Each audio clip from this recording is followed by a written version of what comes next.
And Fox 4's Peyton Yager is now with us. She just got back from spending several days in Kerr County, and you're with photojournalist John Gannan. Yeah, Peyton, in fact, was one of the very first journalists locally on the ground when this first broke, and we want to talk to her a little bit about some of the experiences that she had there. And Peyton, what we find so fascinating is the component of social media. You said that victims' family members were actually reaching out to you for help, which is usually the other way around. The other way around, yeah. We were getting so many email to my work email, my social media, victims' faces with phone numbers or people to contact, just trying to get their loved ones out there. I mean, my inbox was overflowing, or I would post one victim on Twitter or X, you know, help me find this, and then 3 more would pop up underneath. So it was overwhelming, and then we got down there almost right after it happened, and I mean, they're still in shock, but that first day,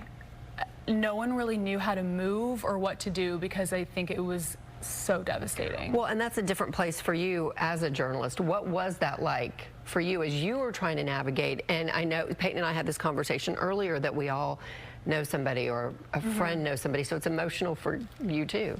100%. I'm a Texan, and this is places where I've vacationed. I went to college at UT in Austin. A lot of girls go to Camp Mystic and Camp Waldemar, and this is so personal. I think that neighbors know somebody. It's like 1 degree away. Right. You know somebody who was there, or your neighbor down the street. So I think it's hitting all of Texans really hard.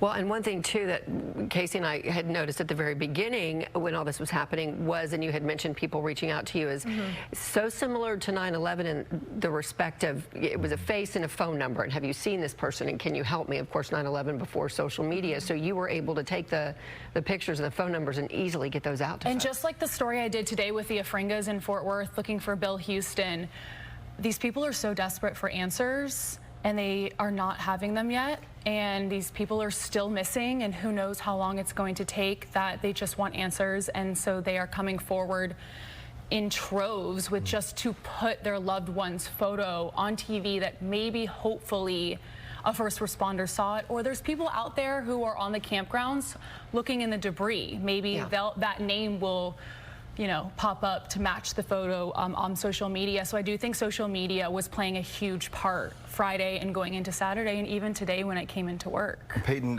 it's always difficult to kind of get everything to translate fully onto camera. So when you're doing these, we try our best to show what we can, but what are some of the smells? What are some of the sights? Some of the things that we didn't see that will stick in your mind? I know this is backwards, but the silence at Camp Mystic, I was live Sunday with you all day. The silence at Camp Mystic, no one was really speaking, and that's really what will always stick with me. People were working really hard and moving debris and moving out luggages, but no one was speaking, and that will always really stick with me.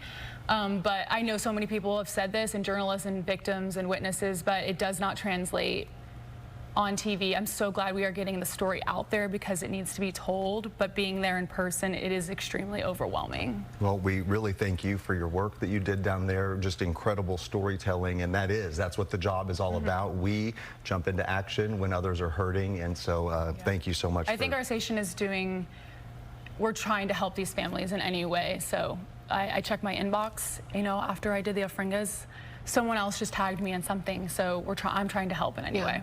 Yeah. Not exploiting, but educating and getting the stories out there, and that's important to distinguish. I mean, more than 170 missing and more. It's awful.